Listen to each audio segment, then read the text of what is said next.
जय श्रीन दर्शकों, मैं शिफाली जैन और आप सभी का स्वागत है जिनवाड़ी चैनल के विशेष कार्यक्रम धर्म यात्रा में। दर्शकों, यूं तो हम समय समय पर आपको दिगंबर जैन धर्म के अति प्राचीन एवं अतिशयकारी तीर्थ स्थलों के दर्शन कराते आ रहे हैं, परंतु आज हम आपको दर्शन कराने वाले हैं उस विश्व प्रसिद्ध दिगंबर जैन तीर्थ क्षेत्र के, जो स्थित है भारत के कर्नाटक प्रांत में। कर्नाटक स्थित बेंगलुरु के श्रवणबेलगोला में विंध्यगिरि पर्वत पर विराजमान प्रभु को आज विश्व भर में गोमटेश्वर भगवान बाहुबली के नाम से पहचाना जाता है। प्रत्येक 12 वर्ष बाद फरवरी माह में इस प्रतिमा का वृहद स्तर पर महामस्तकाभिषेक किया जाता है। इस तीर्थ क्षेत्र की देखरेख की जिम्मेदारी सदियों से भट्टारक स्वामी जी संभालते हैं। श्रवणबेलगोला प्राचीन काल से ही जैन धर्म एवं संस्कृति का महान केंद्र रहा है। कहा जाता है कि मौर्य सम्राट चंद्रगुप्त ने अपने राज्य का परित्याग कर जीवन के अंतिम दिन श्रवणबेलगोला में ही व्यतीत किए थे। ऐसे प्राचीन एवं अतिशयकारी तीर्थ धाम के बारे में जानने और उनके दर्शन करने की इच्छा प्रत्येक भक्त की होगी। तो आइए दर्शकों, आज हम आपको सीधे लेकर चलते हैं श्रवणबेलगोला में विराजमान गोमटेश्वर भगवान बाहुबली के भव्य दर्शन कराने, जिनके दर्शनों के लिए भक्त प्रतिदिन दूर दूर से पहुंचते हैं। श्रवणबेलगोला प्राकृतिक सौंदर्य से परिपूर्ण जैन धर्म का एक ऐसा तीर्थ स्थल है जो आध्यात्मिक और पर्यटन की दृष्टि में अपना विशेष स्थान रखता है। शांत और प्राकृतिक वातावरण जहां आध्यात्मिक भाव जागृत करता है, तो वहीं अजैनों के लिए जैन धर्म का परिचय भी करा देता है।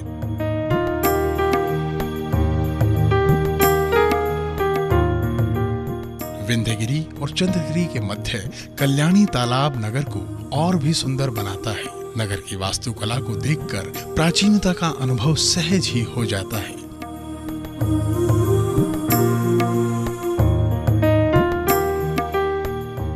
इसी नगर में विंध्यगिरि पर स्थापित है 57 फीट ऊंची गोमटेश भगवान बाहुबली की प्रतिमा, जो तीर्थ यात्री एवं पर्यटकों के लिए आकर्षण का केंद्र है।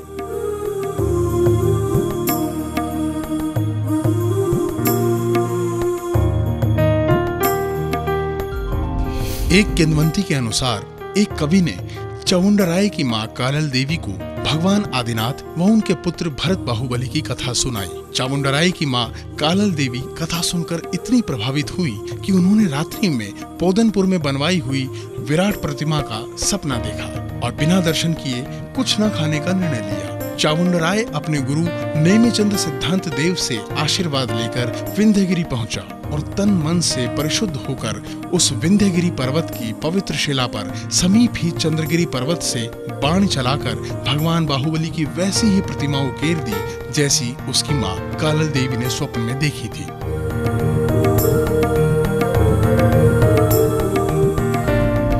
सत्य कुछ भी हो, किंतु आज आधुनिक युग में 57 फीट उत्तरमुखी उत्तुंग खड़गासन भगवान बाहुबली की प्रतिमा का इतना स्पष्ट शिल्प उकेरने वाला नहीं।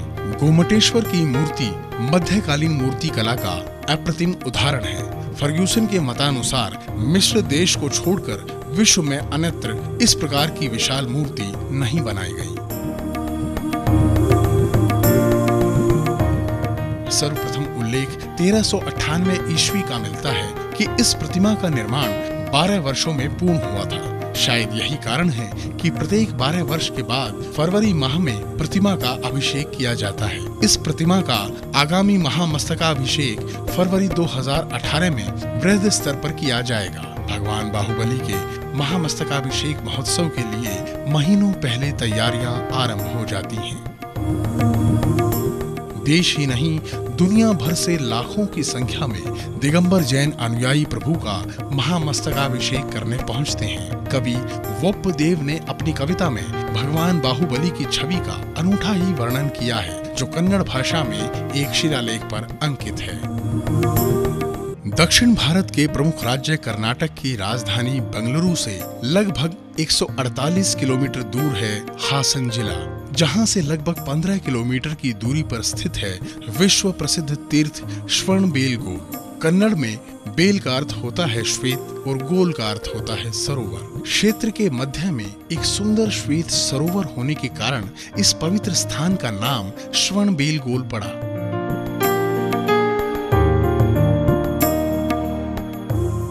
यह स्थान विंध्यगिरि पर्वत एवं चंद्रगिरि पर्वत के मध्य स्थित है। विंध्यगिरि पर्वत पर 7 तथा चंद्रगिरि पर्वत पर 14 जैन मंदिर हैं। विंध्यगिरि पर्वत पर विराजमान है गोमटेश्वर बाहुबली भगवान। इस तीर्थ क्षेत्र में लगभग 600 शिलालेख मौजूद हैं, जिन्हें आज भी संभाल कर रखा गया है। विश्व प्रसिद्ध तीर्थ क्षेत्र श्रवणबेलगोल पहुंचने के लिए देश के प्रमुख शहरों से बेंगलुरु तक विभिन्न साधन उपलब्ध हैं। बेंगलुरु से ट्रेन अथवा बस द्वारा श्रवणबेलगोल आसानी से पहुंचा जा सकता है।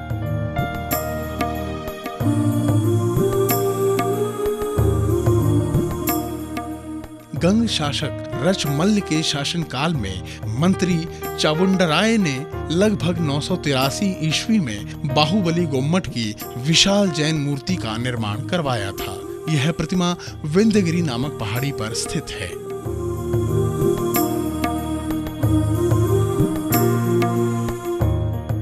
श्रवणबेलगोल इस अड्डे से मात्र 300 मीटर की दूरी पर विंध्यगिरि पर्वत पर चढ़ने के लिए प्रवेश द्वार है। बस स्टैंड से विंध्यगिरि की ओर बढ़ते हुए कल्याणी नामक तालाब है, जिसे 10वीं सदी में मैसूर के राजा कृष्णदेव राय ने बनवाया था।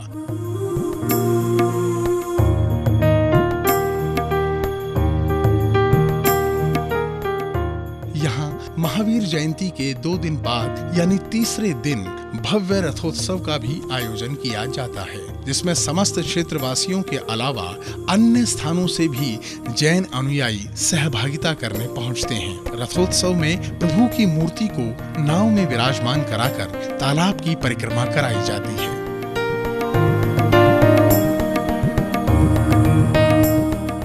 इस तालाब के चारों ओर प्राचीन समय के द्वार बने हुए हैं, जो आज भी देखे जा सकते हैं। कल्याणी तालाब के निकट ही सुंदर बागीचा भी है, जो यहाँ आने वाले तीर्थ यात्रियों के लिए आरामगाह के रूप में स्थित है।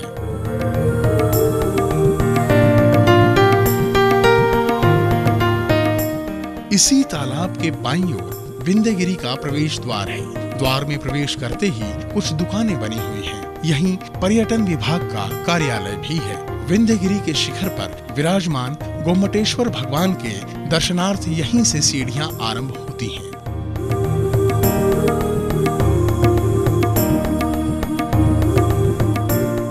सर्वप्रथम ब्रह्मदेव का मंदिर है, जो दूसरे तल पर क्षेत्रपाल बाबा विराजमान हैं। पहाड़ पर चढ़ते हुए विराट प्रतिमा की झलक तीर्थ यात्रियों की उत्सुकता बढ़ाती है।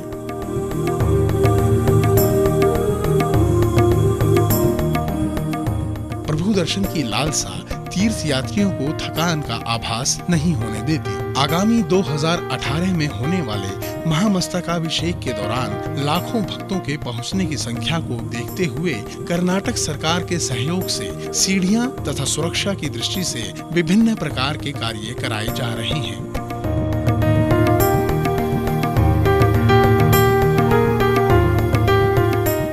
पर्वत पर चढ़ते हुए अन्य जिन मंदिरों के दर्शन हो जाते हैं, मार्ग में 5 प्रवेश द्वार पार करते हुए पहुंच जाते हैं त्रिकूट जिन चैतालय, जो ओदेगल बस्ती के नाम से जाना जाता है। यह मंदिर विंध्यगिरि पर्वत पर सबसे बड़ा मंदिर माना जाता है। इसी मंदिर में 3 गर्भगृह हैं, जहां पर भगवान शांतिनाथ, भगवान आदिनाथ और भगवान नेमिनाथ जी विराजमान हैं।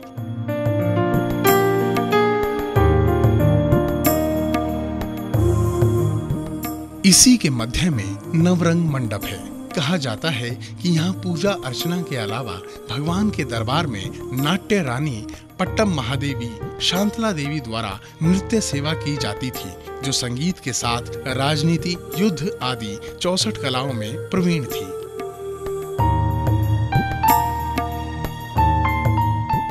ओदेगल बस्ती के दाईं ओर ही बाहुबली भगवान का प्राचीन जिन मंदिर है।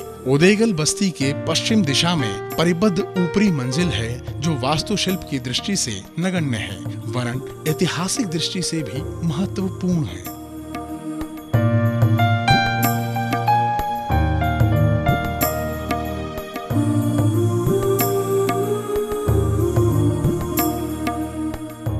मंडप के केंद्र में विस्तृत रूप से उकेरा गया एक स्तंभ है जिसकी कलात्मकता और सौंदर्यता अनुपम है। 1949 तक यह स्तंभ अधर में लटकता था, परंतु अब ऊपर से ढीला हो जाने के कारण इसका एक कोना जमीन को छू गया है।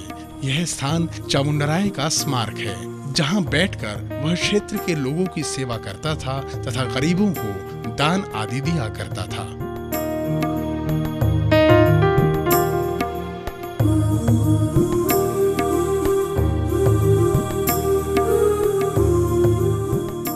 चेनन्ना बस्ती के सामने मान स्तंभ बना हुआ है। यहाँ आने वाले भक्तों को दूर से ही देव दर्शन हो जाते थे।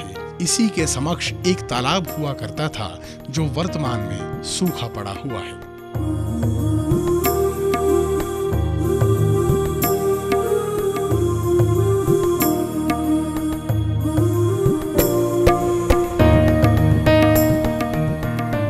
भगवान बाहुबली के दर्शनों से पूर्व द्वार पर गजलक्ष्मी दिल्ला है जो सोहावटी के ऊपर है। देवी लक्ष्मी कमल पर बैठी हैं और उनके दोनों ओर 2 हाथी अपनी सूंड से कलश पकड़कर अभिषेक कर रहे हैं।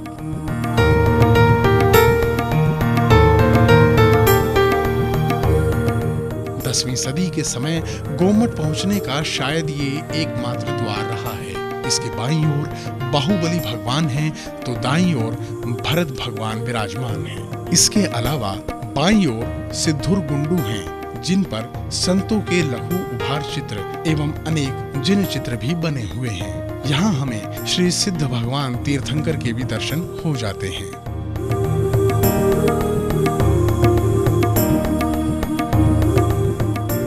गोमट द्वार में प्रवेश करते ही हमें दर्शन होते हैं प्रथम तीर्थंकर आदिनाथ के पुत्र बाहुबली के। 10वीं शताब्दी की बाहुबली की उत्तरमुखी विराट प्रतिमा मंग मूर्ति शैलियों के बहुमूल्य कला कौशल की धनी है। शास्त्रों के अनुरूप जब बाहुबली भगवान 1 वर्ष तक तपस्या में लीन हो गए थे तब उनके शरीर पर सर्प एवं माधवी लताएं चढ़ गई थी। इसे ध्यान में रखते हुए इस वैभव युक्त मूर्ति की स्थापना लगभग 982 ईस्वी में चामुंडराय ने अपनी मां के स्वप्न को पूरा करने के लिए की थी।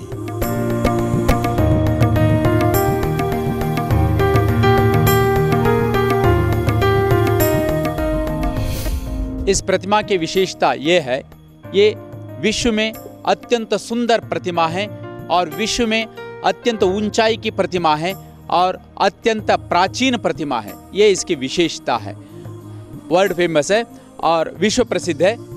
इस प्रतिमा की विशेषता है यह विश्वविख्यात अत्यंत सुंदर प्रतिमा है और अत्यंत प्राचीन प्रतिमा है और अत्यंत ऊंचाई की प्रतिमा है। अत्यंत ऊंचाई यानी 58 फुट 8 इंच वाली ग्रेनाइट प्रतिमा है, एक शिला प्रतिमा है और पहाड़ की चोटी को काट करके इसको बनाया है। और एक ध्यान मुद्रा इतनी आकर्षक है, असन्मुखी भाव है और इसके एक एक एंगल में एक एक भाव दिखता है। इसकी एक एक एंगल यानी पूर्व से देखे तो वह वैरागी की मुद्रा दिखती है और पश्चिम से देखे तो सर्वज्ञता की भाव दिखता है और सामने से देखे तो यह असन्मुखी मंदस्मित की भाव दिखता है। ऐसी ये विशेषता है इस प्रतिमा की। और इसकी छाया भी आगे नहीं पड़ता है, साइड में पड़ता है और यह 1 साल तक तपस्या करते रहे। भरत बाहुबली के युद्ध के बाद 1 साल तक तपस्या करते रहे तो इसके ऊपर बेले बांबे वगैरह चढ़ी है। इसी सिचुएशन में, इसी परिस्थिति में इसको निर्माण किया है। बाहुबली की प्रतिमा जैसे तपस्या करते रहे उसी स्थिति में इसको निर्माण किया है बाहुबली भगवान की प्रतिमा। काले पाषाण और सिलेटी रंग की मिट्टी से बनी यह प्रतिमा सिर से घुटनों तक ठोस आकृति में गढ़ी गई है। दीमकों के घरों और उसमें रेंगते फुफकारते सर्प से भगवान के पैरों से लिपटी बेलें उनकी जंघाओं को अनन्य सुंदरता प्रदान करती हैं।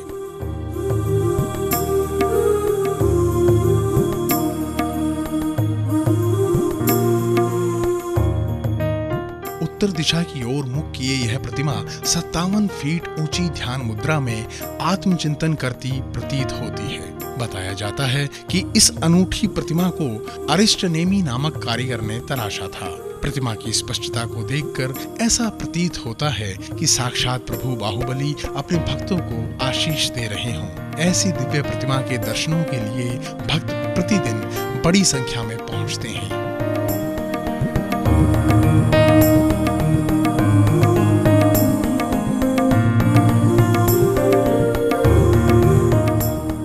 प्रतिदिन नगर के महान विद्वान प्रतिष्ठाचार्यों द्वारा संगीतमय आराधना करते हुए दुग्धाभिषेक, पूजन एवं श्री चरणों में पुष्प अर्पित कर सामूहिक आरती की जाती है। प्रभु के श्री चरणों का प्रतिदिन होने वाले चरणाभिषेक का जल दुग्धादि गंधोदक छोटे से ताल में एकत्रित हो जाता है। इस ताल से गंधोदक लेने पर भगवान बाहुबली की प्रतिछाया के दर्शन हो जाते हैं। प्रतिमा के चरणों में अंकित शिलालेख मराठी, कन्नड़ एवं मलयालम भाषाओं में लिखे हैं, जिससे स्पष्ट अंकित है कि इस मूर्ति को चामुंडराय ने और इसके चारों तरफ के परकोटे गंगराज ने बनवाए थे।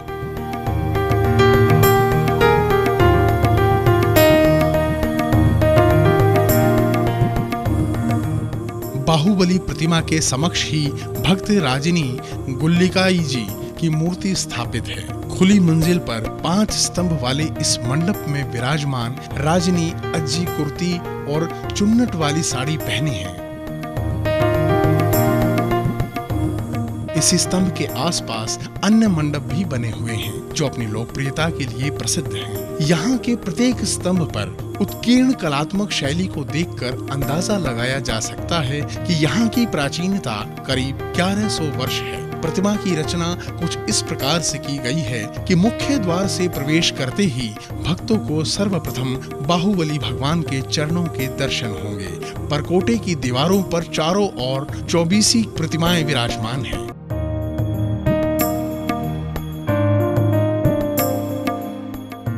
प्रतिमा के पीछे हिस्से को देखने पर इसका शारीरिक आकार प्रभु के बाहुबली होने का परिचय देता है। प्रतिमा को दाईं और बाईं ओर से निहारने पर इनका शरीर और भी आकर्षक नजर आता है।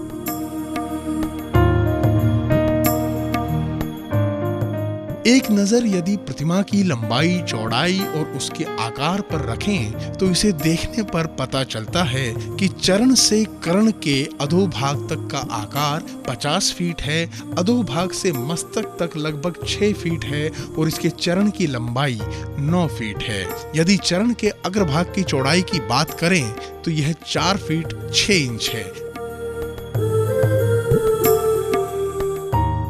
चरण का अंगूठा 2 फीट 9 इंच का है। इस प्रकार प्रतिमा के अन्य अंगों में हाथ की तर्जनी उंगली की लंबाई 3 फीट 6 इंच है, मध्यमा उंगली की लंबाई 5 फीट 3 इंच, अनामिका उंगली 4 फीट 7 इंच है, जबकि कनिष्ठिका उंगली की लंबाई 2 फुट 8 इंच है। छाती की चौड़ाई 26 फीट है। गर्दन के नीचे भाग से कान तक 2 फीट 6 इंच है। ठोड़ी से मस्तक तक का आकार 6 फीट है, तो वहीं कान की लंबाई 2 फीट है। ऐसे ही सीने पर स्तनमुख की गोलाई 4 फीट है। माधवी लताओं से जकड़े कंधे से मध्यमा उंगली तक 18 फीट है।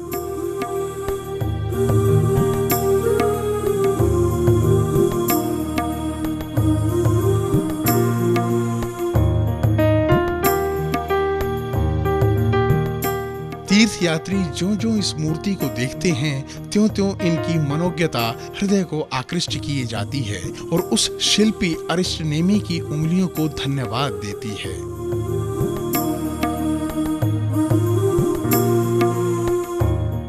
प्रतिमा के बाईं ओर ही गोमटेश परिसर में कुष्मांडिनी देवी की प्रतिमा विराजमान है।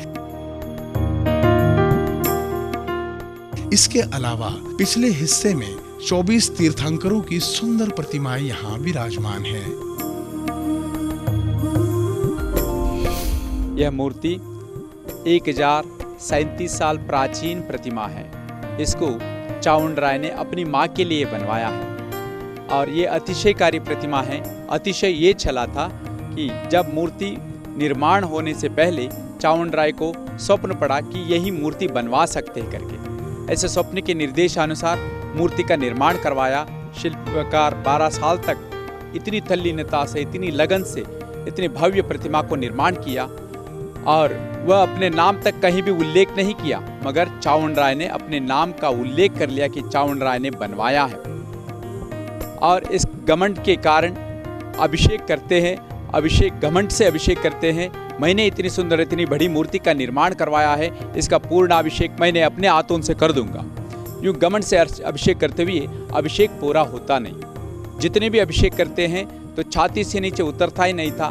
तब बूढ़ी माँ के वेश में जो स्वप्न में आई थी कुष्मांडिनी देवी, वह अभिषेक करने आती है, छोटी सी लुटिया में दूध लाती है, मुझे भी अभिषेक करने के मौका दे करके प्रार्थना करती है। वह प्रार्थना करने पर सब लोग परिहास उड़ाते, इतनी सारे दूध बहाया, किसी से नहीं हो पाया, तुम क्या करोगी करके। फिर भी वह अभिषेक करती है भक्ति से। वह भक्ति की धारा सारा मूर्ति को भिगो करके सारा जाके नीचे तालाब में इकट्ठा हुआ। वह दूध आदि का अभिषेक करने से वह उसमें सफ़ेद पानी का कुंड निकला, इसलिए उसको बोलते हैं बैलगोला, यानी सफ़ेद तालाब। जो दूध आदि का अभिषेक किए थे तो सफ़ेद पानी का कुंड निकला। उस समय से इस क्षेत्र का नाम बैलगोला नाम प्रसिद्ध हुआ। और श्रवण यानी दिगंबर जैन मुनियों को कहते हैं। सैकड़ों मुनि लोग उस पहाड़ पर, इस पहाड़ पर संलेखना पूर्वक समाधि लिया और उल्लेख मिलता है। इस वजह से श्रवणों का बेलगोला, श्रवण बेलगोला नाम प्रसिद्ध हुआ है। जय जिनेन्द्र। विंध्यगिरी की तरहटी में मठ है, जहाँ भोजनशाला बनी हुई है। बाहर से आने वाले आगंतुकों के लिए यहाँ शुद्ध शाकाहारी भोजन की व्यवस्था है। साथ ही त्यागी वृत्तियों के प्रवास हेतु क्षेत्रीय कमेटी द्वारा व्यवस्था की गई है।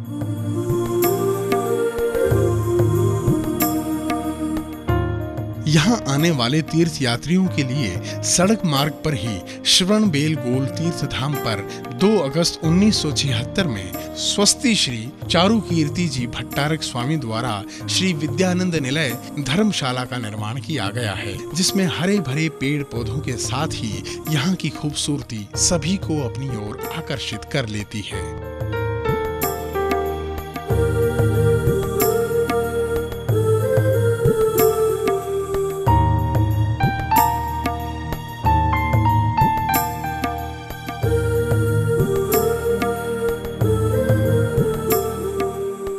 यहाँ ठहरने के लिए वातानुकूलित एसी कमरे एवं साधारण कमरे भी आधुनिक सुविधाओं से पूर्ण मिलेंगे।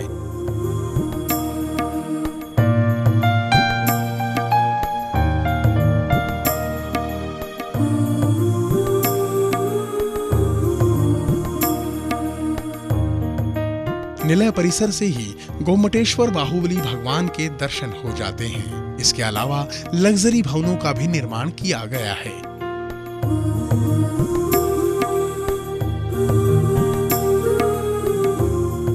इसी परिसर के ऊपरी हिस्से में कांच मंदिर भी है, जहां ठहरने वाले श्रद्धालुओं को नित्य प्रभु दर्शन करने की सुविधा है। चारों दिशाओं में विराजमान श्वेत पाषाण से निर्मित प्रभु प्रतिमा अति मनोहरकारी प्रतीत होती है।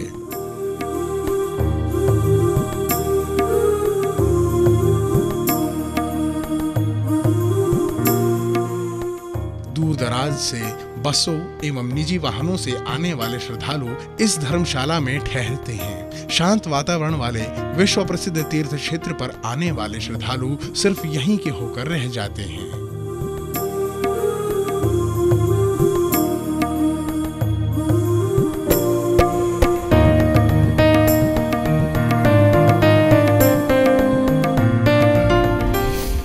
अभी आप दर्शन कर रहे थे कर्नाटक के बेंगलुरु स्थित श्रवणबेलगोल में विराजमान गोमटेश भगवान बाहुबली के कार्यक्रम धर्म यात्रा में।